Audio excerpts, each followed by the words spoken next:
Hello, and welcome to another update video on Bitcoin. So Bitcoin remains under pressure. We have today a little bit of a bounce. That's sort of the bounce we were looking for late yesterday.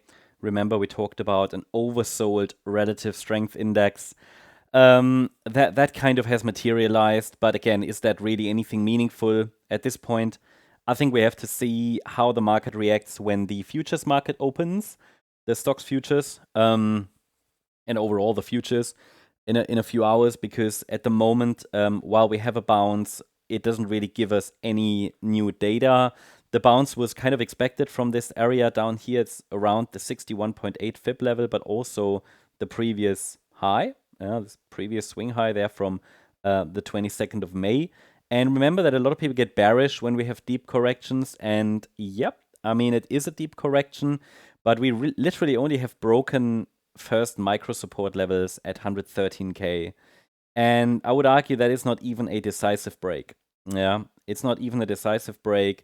What is a decisive break is obviously a little bit subjective, but what happened was a brief break below 113k and a recovery. So that's where buyers have stepped in, right, in this area. So I would call it a decisive break if we get another low and then consolidate. But we're not consolidating below 113k. No, we're trying to recover here, but the price is really just fighting with this trend line, the lower boundary line of our trend channel. And we're only now approaching the first resistance zone labeled between $114,587 and $116,220. So that's Fibonacci resistance, because if we really are in an ABC structure to the downside in a B wave, then this is the zone where ideally we should find support. I mean, I've intentionally added the 88.7 retracement, not because it has to be tested, but because sometimes B waves are deep. And they are not like wave 2s that are usually finding support before we break below the 78.6 retracement. And what we are tracking here is potentially an A wave down. Then we had this as a B wave, like a flat correction in the B wave. And then the C wave down as an ending diagonal, wave 1. Wave 2, wave 3. It could be an impulse. It doesn't have to be a diagonal, but this wave 1 looks really like a 3-wave move, so I want to include that possibility. In that case, the wave 4 could be a bit more aggressive, so we might stretch a little higher. But we've nearly already reached the 38.2 retracement. That is normally an ideal target for a fourth wave. So that fourth wave bounce might just test resistance. We get one more low. Would not be terribly surprising at this point. Again, any break below 113k shifts probabilities towards the yellow scenario away from the white scenario. Both are, however, still allowing for higher prices. But the lower we go, the more probable it gets that it's the yellow scenario instead of white.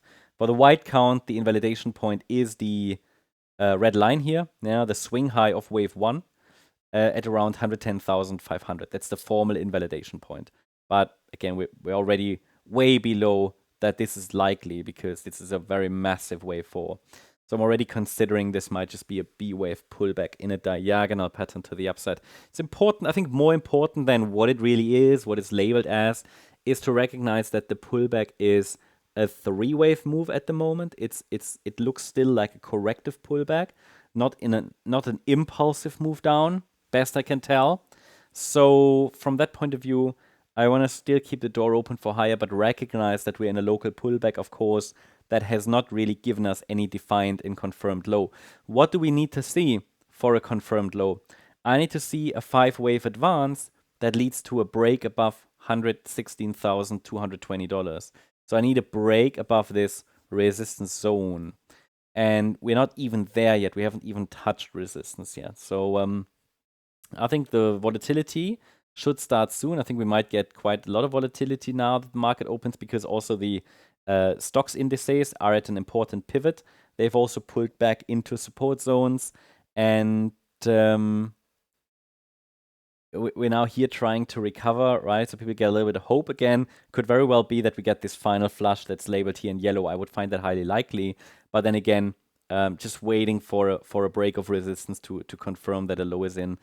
For now, there is no real short-term long trade setup, at least not from an Elliott Wave point of view.